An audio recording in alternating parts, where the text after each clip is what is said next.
Hey, salut tout le monde, j'espère que vous allez bien. Aujourd'hui, on répond à la question de Noémie. Moi, c'est Jonathan Cabanin, courtier immobilier à l'agence EXP. Donc, on répond à la question de Noémie de Montréal-Nord qui me dit « Jonathan, comment est-ce que je sais si une maison est listée trop chère? Je vais rajouter à ça ou pas assez cher. Donc, a priori, une maison qui est listée trop chère, c'est une maison qui, si elle n'a pas eu de problème, va avoir été longtemps sur le marché en comparaison des maisons semblables. À la base, je fais toujours ça quand je travaille avec des acheteurs ou des vendeurs, c'est de se poser la question et de faire une analyse comparative du marché d'un bien immobilier qu'on est en train de regarder. La façon que ça fonctionne, c'est qu'on a le sujet, fait que ta maison que tu crois qu'elle est listée trop cher, on connaît son prix affiché, mais on ne connaît pas son prix vendu. Puis ça, on peut se baser sur différentes analyses qui font en sorte que on peut estimer, puis c'est toujours une opinion, mais on peut dire qu'un tel type de bien va se vendre à tel prix.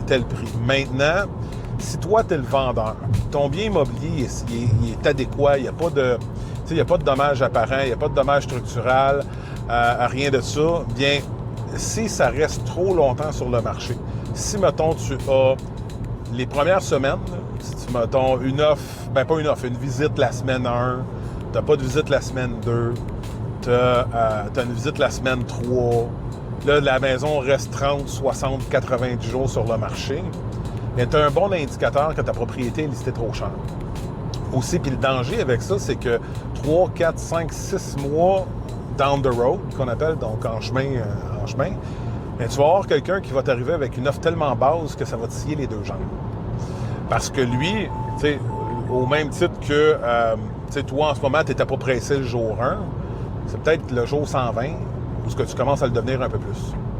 Ça, c'est une des choses. Donc, la quantité de visites que tu as dans tes premières semaines, c'est un indicateur.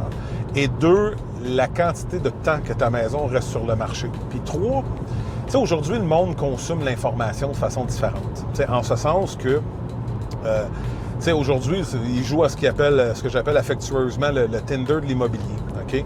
Où ils sont le soir chez eux, ils ont un bol de popcorn, puis là, ils swipent à gauche, swipent à droite.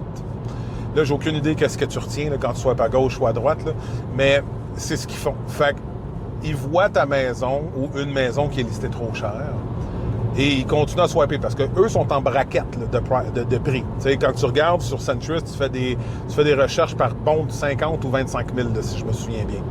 Donc, tu regardes une maison de 450 à 500 000, puis là, tu as la tienne qui pop. Avec toutes les maisons sensiblement de 450 à 500 000, tu vas retrouver 2 salles de bain complètes, 4 accessoires avec, tu pourrais avoir du quartz comme comptoir avec du bois ou du thermoplastique, pas de la vieille mélamine. Okay? Ta cuisine, elle a été refaite au complet, fait que c'est de la céramique, c'est fait en 2022. Fait que tu vas trouver là, dans cette braquette-là les mêmes choses. C'est le même type d'affaires.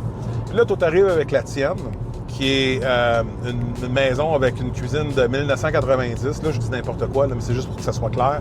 Où ce que tu as du mélamine stratifié, tu avais 2 salles de bain avec de la bonne vieille tuile italienne des années 1950. Bien, elle va clasher, cette maison-là, puis tu le sais, tu le sens. Fait que c'est aussi une autre des choses que je dis, c'est allez voir, tu sais, c'est pas évident de se positionner dans la peau d'un acheteur.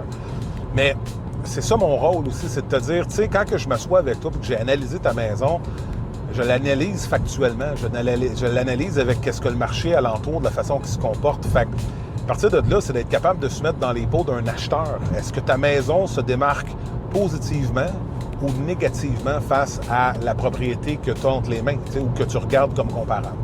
Fait que j'espère que ça répond à ta question. Si jamais tu en as d'autres, n'hésite pas à m'appeler, qu'on puisse se parler. Voir comment je suis capable de t'aider. Entre-temps, hey, prends soin de toi. Je te souhaite une belle journée. Attention à toi. Bye.